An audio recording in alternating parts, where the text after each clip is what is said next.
कुंड का काला पानी, ये कचरों का ढेर, ये गंदगी का अंबार देख रहे हैं ना आप।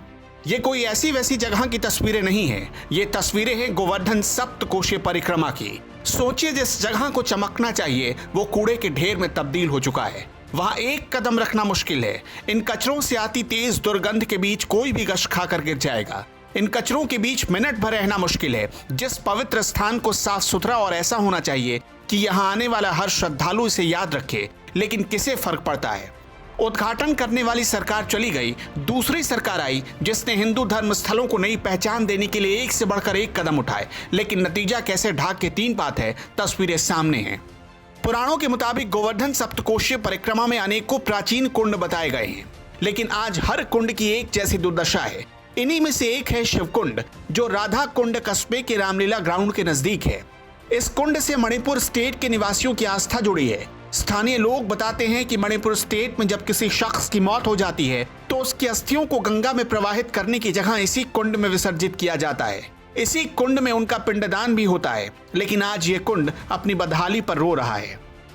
ये शासनकाल हमारा नहीं, भी मदर थी, माता जी थी, वो चेयरमैन रही थी। उनके टाइम पर MBDA की संस्था थी उज्ज्वल ब्रज, उनके सहयोग से ये मणिपुर वालों का कुंड है, जिसे मणिपुर वाले जो स्टेट है उनके वहाँ के जो श्रद्धालु वगैरह जो भी मानते हैं उनको गंगा जी और यमुना जी का महत्व देते हैं। उनकी अस्थियाँ विसर्जन यहाँ करते हैं। फिर यहाँ एक पेड़ है बरगद पीपल का, वहाँ जाके पूजा करते हैं। तो उनकी भावना थी, उन्होंने बताते थे, हम चेयरमैन थी, मेरी मदर तो बताती थी कि भाई हमारे कुंड का जो विलुप्त होता जा रहा है, इनकी सारी भावना को आहत होती हैं। तो यहाँ पर इतनी गंदगी थी जिसको यहाँ को बगल में होकर निकला नहीं जा सकता है। इसने आचमन वाचमन जो भी करते थे, परंतु जैसे हमारी मदर ने, मम्मी की जब चेयरमैन थी माता जी, तो उन्होंने कोशिश की अखिलेश सरकार में DPR भेजी, तो MBDA की संस्था उज्ज्वल ब्रज के द्वारा इसकी खुदाई कराई गई थी जी।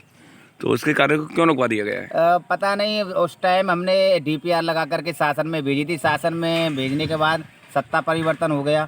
सत्ता परिवर्तन में फिर कुछ कार्य हो नहीं पाया था, और अब आप देख ही रहे हो कुंड की क्या दुर्दशा है। कोई देखने वाला नहीं है, कोई सुनने वाला नहीं है। और आनौर की एक कुंड है, मैं कुंड को देखो, वो अखिलेश सरकार में कितना सौंदर्यीकरण उसका हुआ था, उसका क्या हालत है आज। और जतिपुरा का एक कुंड है रुद्र कुंड जी, उसकी क्या हालत है। ब्रज क्षेत्र में अनेकों कुंड हैं जो अखिलेश सरकार में बने थे, अब उनकी क्या हालत हो गई है ये किसी से अछूता नहीं है, छुपा नहीं है, कोई भी देख सकता है। यह सरकार तो खाली सिर्फ भाषणों में विकास करती है। इन एक एक तस्वीरों को देखिए और महसूस कीजिए कि अगर आप इस कुंड में एक श्रद्धालु बनकर दर्शन करने जाते तो आपका रिएक्शन कैसा होता। जब मणिपुर से कोई व्यक्ति अपने बुजुर्ग हस्तियों को विसर्जित करने यहाँ आता है तो कुंड की दयनीय दुर्दशा उसे व्यथित कर देती है।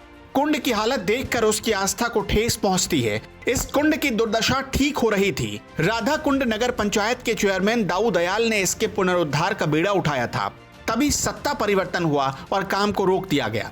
नहीं, हमारे जो भूतपूर्व चेयरमैन थे श्री दाऊजी प्रसाद ठेकेदार, उन्होंने प्रयास किया था, फिर उनका कार्यकाल खत्म हो गया। अब BJP सरकार में कोई भी मतलब शिव कुंड को कोई भी तवज्जो नहीं दी जा रही है, कोई भी इसकी तरफ किसी भी सरकार का ध्यान नहीं है। ये पौराणिक स्थल है, एक पूरी स्टेट का पौराणिक स्थल है मणिपुर स्टेट, जिस जगह पे हम प्रमाण करते हैं कि 550 वर्ष पहले से वो यहाँ स्थापित है। फिलहाल इस कुंड की स्थिति बद से बदतर होती जा रही है। अब ये देखना होगा कि क्या सरकार इस कुंड की कोई सुध लेती है या नहीं, या उसकी बेरुखी कुंड की जीवन लीला पर संकट ला देगी। कर्मक्षेत्र TV के लिए ब्यूरो रिपोर्ट।